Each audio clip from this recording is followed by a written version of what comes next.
जय हिंद दोस्तों, मैं हूं मनोज और स्वागत करता हूं आपका अपने YouTube channel politics in motion पर। दोस्तों, 11 जनवरी 2026 को सोमनाथ मंदिर में सोमनाथ स्वाभिमान पर्व का समापन दिवस था, जो 8 जनवरी से चल रहा था। यह आयोजन 1026 ईस्वी में महमूद गजनवी के पहले आक्रमण के 1000 वर्ष पूरे होने पर आयोजित हुआ था। सोमनाथ को समझने के लिए यह जानना जरूरी है कि यह सिर्फ पूजा का स्थान नहीं था, यह शक्ति का केंद्र था, यह ज्योतिर्लिंग था, चेतना का प्रतीक था। और यही कारण था कि जिनकी राजनीति तलवार पर टिकी थी, उन्हें यह प्रकाश असहनीय लगता था। ज्योतिर्लिंग का अर्थ ही यही होता है कि यहाँ शिव किसी मूर्ति में नहीं, बल्कि उस प्रकाश में है जिसे अंधकार सहन नहीं कर सकता। और जब अंधकार सत्ता चाहता है तो सबसे पहले प्रकाश को बुझाने की कोशिश करता है।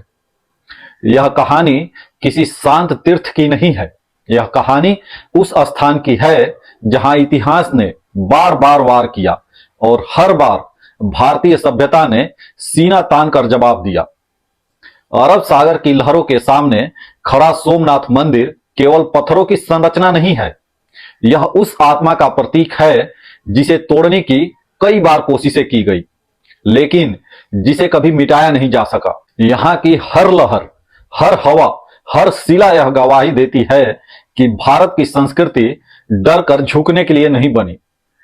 दोस्तों, वीडियो को अंत तक जरूर देखिए, क्योंकि आज की वीडियो में हम बात करेंगे भारत के 12 ज्योतिर्लिंगों में प्रथम ज्योतिर्लिंग सोमनाथ मंदिर की, इसकी पौराणिक कथा, क्रूर आक्रमणों की दास्तान, आधुनिक पुनर्निर्माण और वास्तुकला की भव्यता की।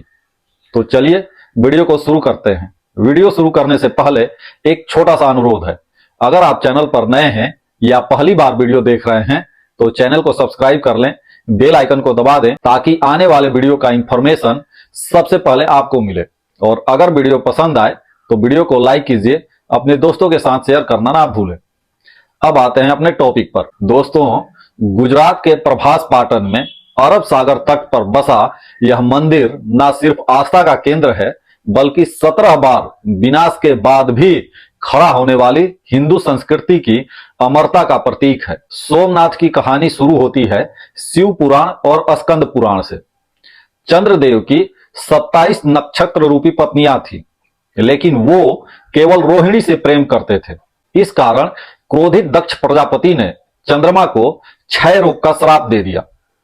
चंद्रमा हर रात घटने लगे। तब चंद्रमा प्रभास क्षेत्र पहुंचे, 6 महीने तक सोमेश्वर लिंग की तपस्या की। तब प्रसन्न होकर भगवान शिव ज्योतिर्लिंग रूप में प्रकट हुए और श्राप मुक्ति दी। इसलिए नाम पड़ा सोमनाथ, यानी चंद्रमा के स्वामी। महाभारत में भी श्री कृष्ण इस क्षेत्र को पवित्र बताते हैं। इसे आदि ज्योतिर्लिंग कहा जाता है, क्योंकि यहीं से ज्योतिर्लिंग परंपरा की शुरुआत मानी जाती है। वैदिक काल में प्रभास क्षेत्र विख्यात था। 7वीं शताब्दी में मैत्रक राजा भानु ने संगमरमर का मंदिर बनवाया। 10वीं शताब्दी में राष्ट्रकूट इंद्र तृतीय ने सोने का शिखर चढ़ाया। मूल मंदिर 15 मंजिला ऊंचा था। सोना, चांदी, हीरे जड़े कलशों का भरमार था।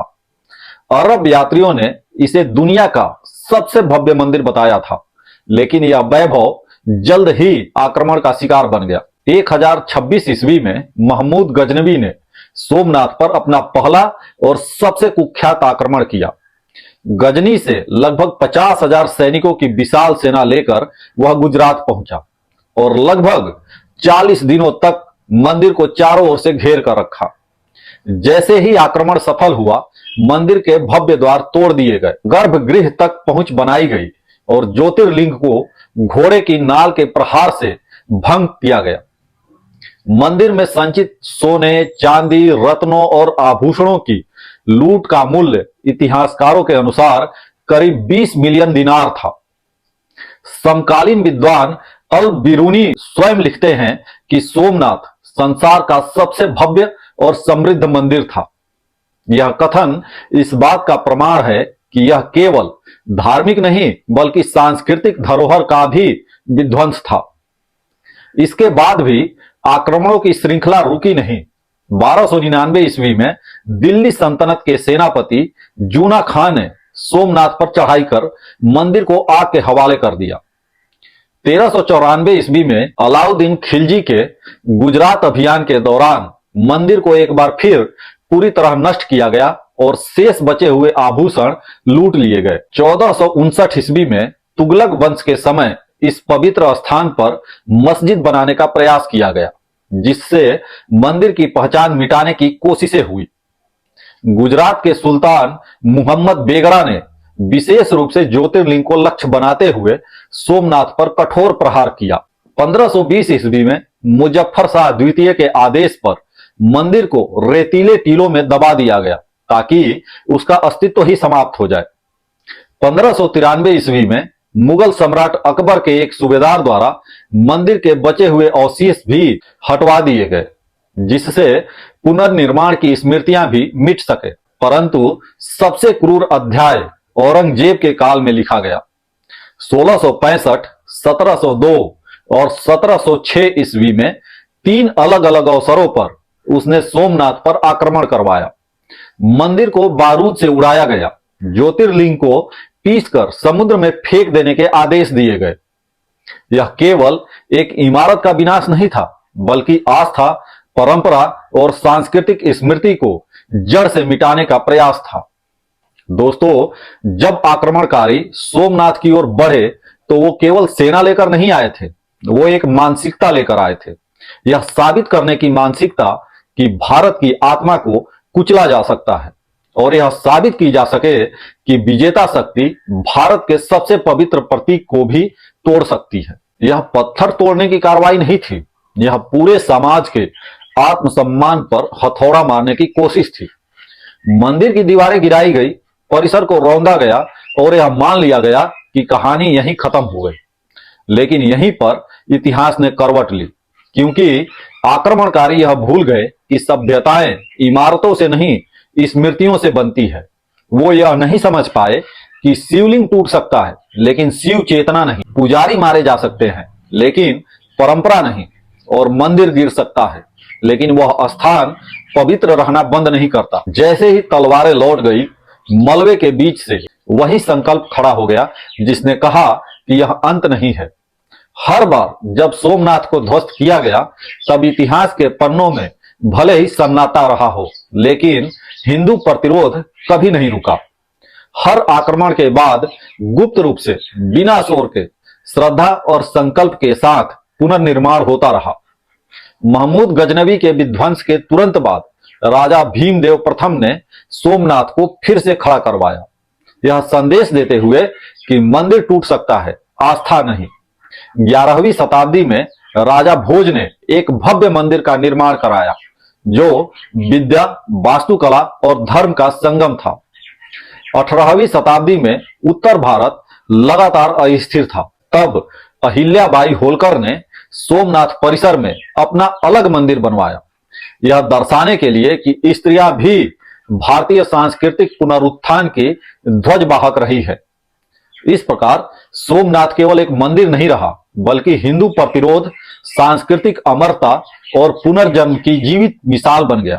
अब प्रवेश होता है आधुनिक भारत के सबसे गौरवपूर्ण अध्याय में। आजादी के ठीक बाद जब देश विभाजन की पीड़ा झेल रहा था, तब 11 सितंबर 1947 को सरदार वल्लभ भाई पटेल ने केंद्रीय मंत्रिमंडल में ऐतिहासिक घोषणा की। सोमनाथ का पुनर्निर्माण राष्ट्र निर्माण का पहला कदम होगा। यह केवल एक धार्मिक निर्णय नहीं था, बल्कि टूटे हुए आत्मविश्वास को फिर से खड़ा करने का संकल्प था। महात्मा गांधी ने सुझाव दिया कि मंदिर सरकारी धन से नहीं, जनदान से बने, ताकि यह जनता की आस्था का प्रतीक हो। परिणाम स्वरूप देश भर से चंदा आया। गरीब, अमीर, किसान, व्यापारी सब ने अपने सामर्थ्य अनुसार योगदान दिया।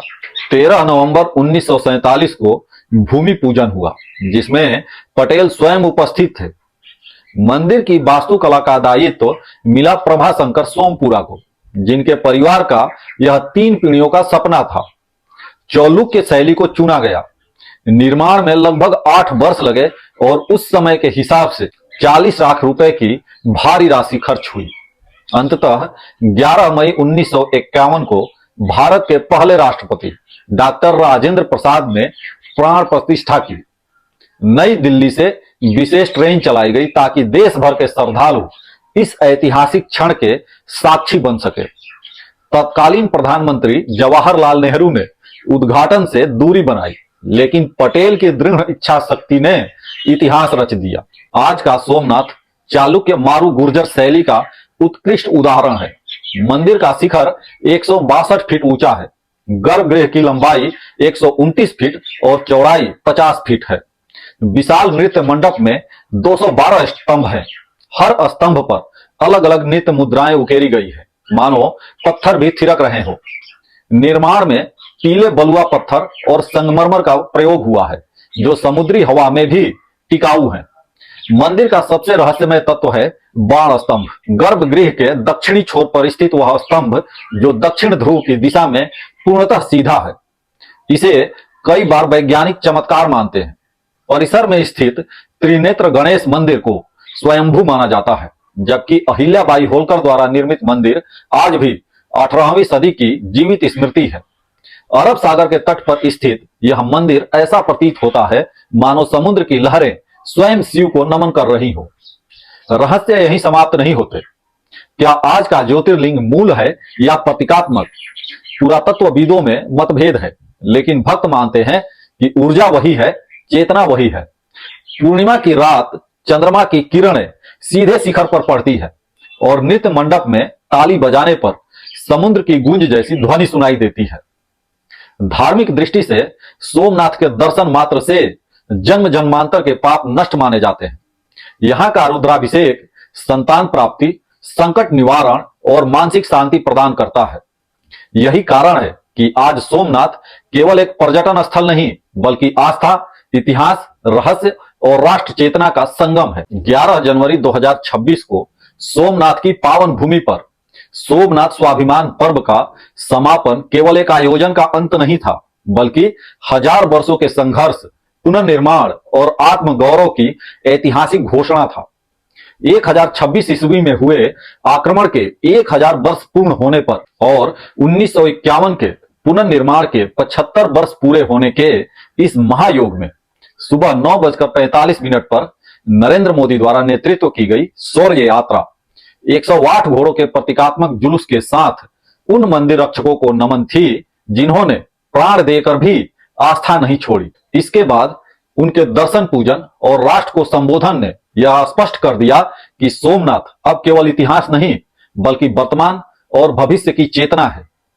72 घंटे का अखंड ओंकार जाप, देश भर के संतों की सहभागिता, 10 जनवरी की रात्रि का भव्य ड्रोन शो और पूरा दिन चला लाइव दर्शन, इन सब ने मिलकर यह संदेश दिया कि जो मिटाया गया था वह अब और अधिक प्रखर होकर खड़ा है।